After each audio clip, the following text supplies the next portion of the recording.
Hi everyone, this is Hayley from Kingston Community Library with you today on Wednesday, July 1st, coming to you with your Storytime craft.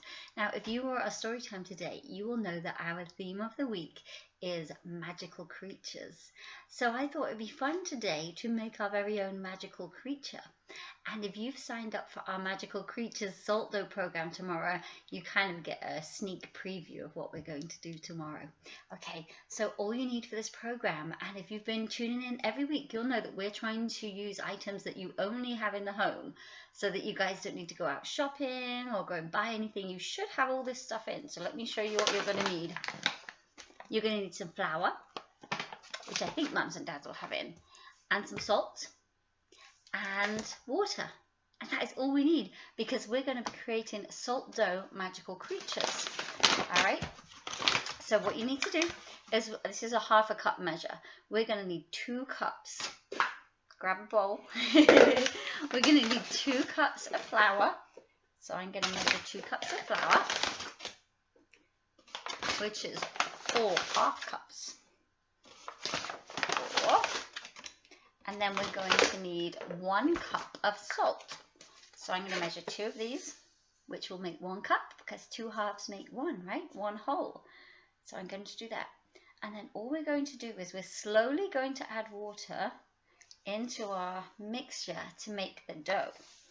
So we're not going to throw all the water in at the same time because it might be too runny. We're going to throw little bits and pieces at a time and mix it up as we go. Okay.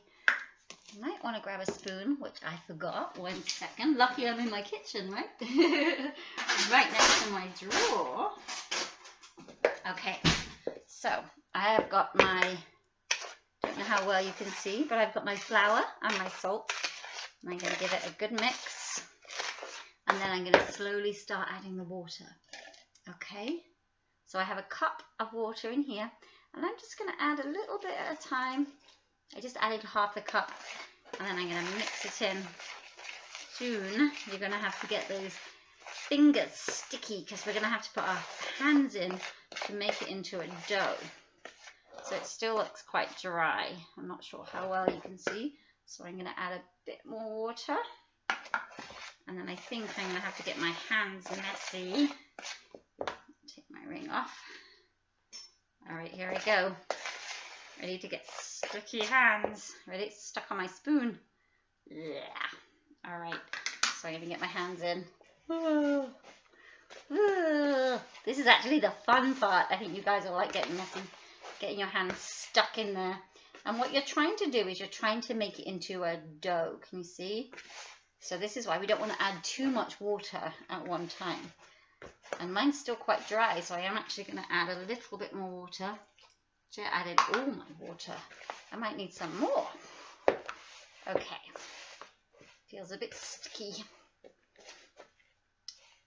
And the good thing about salt dough is you can bake it in the oven once it's done, or you can let it dry in the air. So it actually doesn't need anything once it's dry. So we're going to make a magical creature. And the good thing about magical creatures is they can be anything you want, because you're going to use your imagination, right? And our stories today were about magical creatures. We read about Uni the unicorn. Now, nobody knows if they're real, right? We think they're a magical creature. So I'm going to put you on pause for a minute. I'm going to come back when it's almost ready. But I'm going to, can you see? I'm going to give it a good mix so that I've got enough dough to make a magical creature. And I'll be back in 1 second. All right, keep mixing, you guys. Get that dough ready. All right, you guys. So I mixed up all of my salt dough, and it feels a lot like Play-Doh. You will notice it has that same texture, but it's a little drier. It's a little grainy, and that's the salt inside the salt dough. So once you've made it, can you see? It makes quite a lot of mixture, so the items that you had in your pack makes this amount of salt dough, which is quite a lot, right? So you could make 2 creatures if you want. You could make 1. I'm going to break mine up because I had thought beforehand about my magical creature, and I've been really enjoying reading Harry Potter and the Sorcerer's Stone. And in the Harry Potter books is many magical creatures actually, but the one I want to make today is a mandrake. Now a mandrake is kind of a plant, and what they do in Harry Potter, when they pull it out of the ground, the plant is like it's alive and it screams, ah! And it looks really cool. So that's going to be my magical creature today. So I'm going to kind of break it up, and I'm thinking in my head about what my mandrake is going to look like. And they're a little bit twisty. So because my mandrake lives in the ground and things like carrots grow underground, I'm going to twist it and make kind of a twisty shape. And you can make any shape you like. You can have wings or no wings. You can have feet or no feet. You can kind of do whatever you want. So because there's so much dough, you can make sections too. So that's going to be my weird body. It's all twisty. I don't know if you can see very well, but it's got like a twisted, you can't see very well, a twisted texture. And that just adds to the overall effect. And I'm going to do a similar thing with my mandrake's arms. And what I did find was a cup. So because it's a plant, a mandrake, I'm going to put my mandrake when it's finished inside this cup right before I paint it. It's going to look really cool and very magical. All right, so I'm twisting the arms, and I'm going to make him have 2 arms because I think a mandrake should have 2 arms. But you can have as many arms or legs as you want. And once you've got the basic shape of your creature and you're happy with how it looks, you can use something to make more detail. So I found the end of this paintbrush here. And what I'm going to do with this paintbrush is just poke in the end, and I'm going to give him some eyes. And actually I'm going to give him a pushed out nose. So I'm going to add a little bit more salt dough for his nose.